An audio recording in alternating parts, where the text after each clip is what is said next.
सबसे बड़ी खबर देखने से पहले मैं बता दूं कि आपने हमारे चैनल को सब्सक्राइब नहीं किया है तो इसे सब्सक्राइब कर लें, बेल आइकन को प्रेस कर लें, वीडियो को लाइक कर लें और हाँ, अपने दोस्तों के साथ शेयर ज़रूर कर दें। तो चलिए चलते हैं आज की सबसे बड़ी खबरों की तरफ। नमस्कार दोस्तों, आप देख रहे हैं हमारा मेट्रो लाइव और मैं हूं आपका दोस्त लाल बिहारी लाल।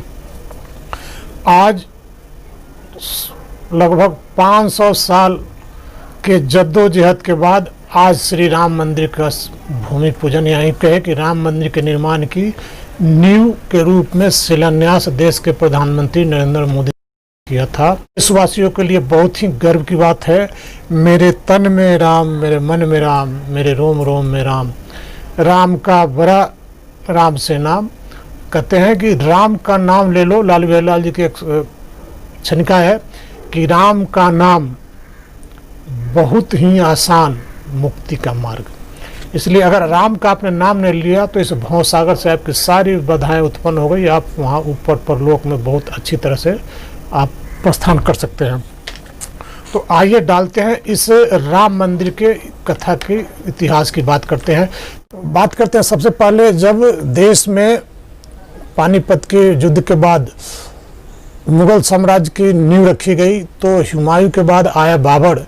बाबर ने ऐसी मान्यता है कि जहाँ श्री राम का जन्म अयोध्या में हुआ था उस जगह पे उसको तोड़ के मंदिर था और मंदिर को तोड़ के उसने एक मस्जिद बनाया और चूंकि उसने बाबर चूंकि बनाया इसलिए उसका नाम बाबरी मस्जिद रख दिया गया।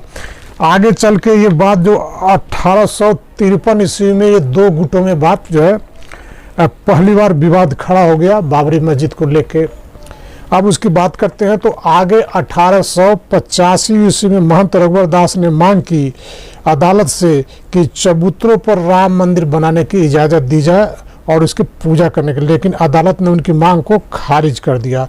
ये मामला फिर 1946 ईस्वी में कोर्ट में पहुंचा। दो लोगों ने पहुंचा, एक सुन्नी और एक सियाओं ने। चूँकि बाबर सुन्नी था इसलिए कोर्ट ने जो में सियाओं के खिलाफ प्रतिवाद जो है खारिज कर दिया।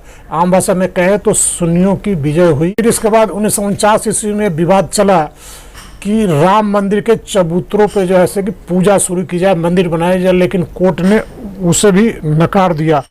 इसके बाद 1949 ईस्वी में 22 और 23 दिसंबर को भगवान राम की लला की मूर्ति और सीता जी की और लक्ष्मण जी की मूर्ति वहाँ रख दी गई, लेकिन 19 दिसंबर को अदालती कार्रवाई के बाद उसे रोक दिया गया।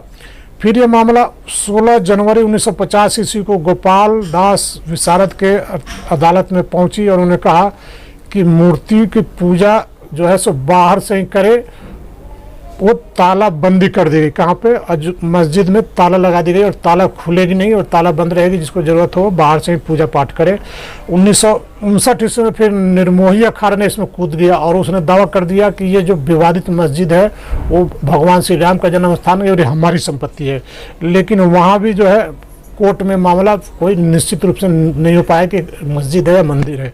इसके बाद 1961 ईस्वी में उसी के विरोध में आया सुन्नी सेंट्रल वक्फ बोर्ड का गठन हुआ और वो भी इसके लिए मांग किया, लेकिन वो दोनों की मांग जैसे कि अपने अपने जगह पे खारिज कर दी गई, नहीं हुआ। इसके बाद 1 फरवरी 1986 ईस्वी को अयोध्या के तत्कालीन जिला सत्र न्यायाधीश यानी कि जिला के न्यायाधीश ने ताला को वहाँ से खुलवा दिया और इसके बाद मंदिर को पूजा करने की इजाज़त दे दी। वहीं से मेन विवाद शुरू होता है और इसके बाद 1986 ईस्वी में कोर्ट के फैसले के आने के बाद बाबरी मस्जिद एक्शन कमेटी का गठन हुआ। इसके बाद 1989 ईस्वी में बीएचपी नेता देवकी नंदन अग्रवाल ने रामलला का की तरफ से मंदिर के दावे के लिए कोर्ट में अपना याचिका दायर कर दिया कि ये जो मस्जिद नहीं बल्कि ये राम मंदिर है। और इसके बाद 1989 में ही नवंबर में मस्जिद में थोड़ी सी दूरियां राम मंदिर का शिलान्यास कर दिया गया। मस्जिद से थोड़ी दूरी पे 1989 ईस्वी में ही नवंबर में राम मंदिर का शिलान्यास कर दिया गया। फिर ये मामला पहुंचा कोर्ट में।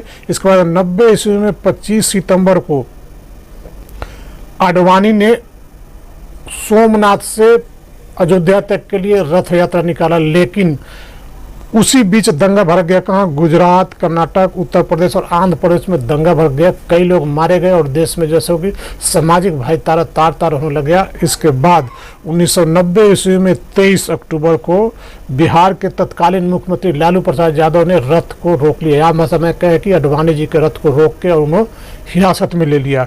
इसके बाद कार सेवक की स्थापना हुई और कार सेवकों ने ही मस्जिद पे जाके और वहाँ पे भगवा झंडा लहरा दिया।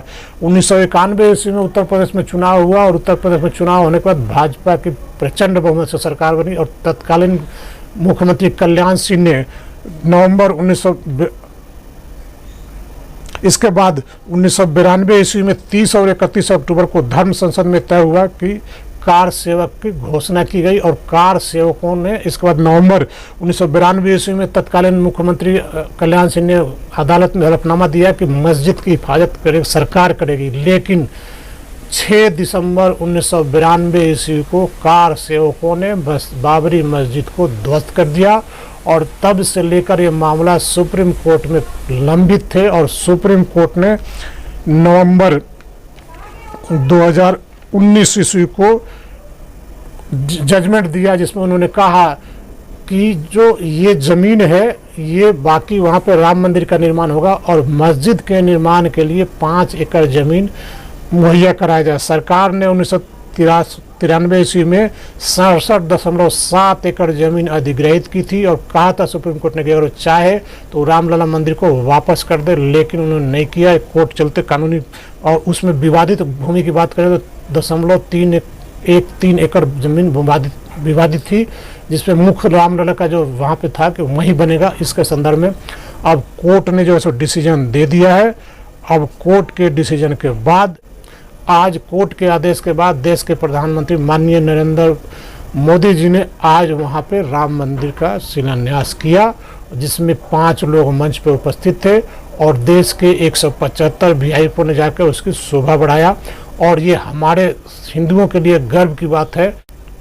राम जो है अपने आप में एक बहुत ही सकारात्मक सोच के प्रतीक है और वो मर्यादा पुरुषों में वो मर्यादा पुरुष थे, इसलिए उनको मर्यादा पुरुषोत्तम राम की भी संज्ञा दी गई है।